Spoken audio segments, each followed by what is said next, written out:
Thrissur city ജില്ലാ police പരിധിയിൽ നിരന്തരം കുറ്റകൃത്യങ്ങളിൽ ഏർപ്പെട്ടു വന്നിരുന്ന കുപ്രസിദ്ധ ഗുണ്ടകളായ 13 പേരെ തൃശൂർ സിറ്റി ജില്ലാ പോലീസ് മേധാവി അങ്കിത് അശോകൻ നൽകിയ ശുപാർശയിൽ തൃശൂർ റേഞ്ച് DIG അജിത ബീഗം 6 മാസത്തേക്ക് തൃശൂർ റവന്യൂ ജില്ലയിൽ നിന്നും നാടുകടത്തി ഉത്തരവ് പുറപ്പെടുവിച്ചു. ഒല്ലൂർ പോലീസ് സ്റ്റേഷൻ പരിധിയിലെ പനയമ്പാടം ദേശം കല്ലത്തുറ മോഹൻ മകൻ ജിഷ്ണു, പനയമ്പാടം ദേശം പെരിഞ്ചേരി വീട്ടിൽ മുരളീധരൻ മകൻ സനൂപ്, നടത്തറ താണിക്കൽ വീട്ടിൽ രാജു മകൻ അരുൺ രാജ്, മണ്ണുത്തി പോലീസ് സ്റ്റേഷൻ പരിധിയിലെ വട്ടക്കല്ല് കണ്ണമ്പുഴ വീട്ടിൽ ഫ്രാൻസിസ് മകൻ നെൽസൺ,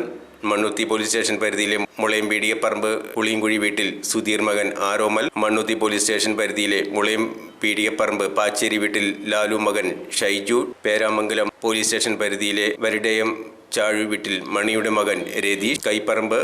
പാടത്താംകുളങ്ങര മണികണ്ഠൻ മകൻ ജിഷ്ണു, PG പോലീസ് സ്റ്റേഷൻ പരിധിയിലെ ചാണത്ത് ആനാട്ടിൽ ടാലിനി ജോൺ മകൻ വിപിൻ, കുന്നംകുളം പോലീസ് സ്റ്റേഷൻ പരിധിയിലെ പെരുമ്പിലാവ് തൈവളപ്പിൽ കൃഷ്ണൻകുട്ടിയുടെ മകൻ നഗിൽ, ആർത്താറ്റ് വൈശ്യം വീട്ടിൽ കുഞ്ഞുമോൻ മകൻ മാൻസിഫ്, ചെറുതുരുത്തി പോലീസ് സ്റ്റേഷൻ പരിധിയിലെ താഴപ്ര തെക്കേക്കരമേൽ വീട്ടിൽ ഇബ്രാഹിം മകൻ അലി ബാബു, ചേലക്കര പോലീസ് സ്റ്റേഷൻ പരിധിയിലെ വെങ്ങാനല്ലൂർ പൈറ്റിപ്പറമ്പിൽ വീട്ടിൽ മുഹമ്മദ് കുട്ടി മകൻ റഫീഖ് എന്നിവരെയാണ് 6 മാസത്തേക്ക് റവന്യൂ ജില്ലയിൽ നിന്നും നാട് കടത്തിയത്.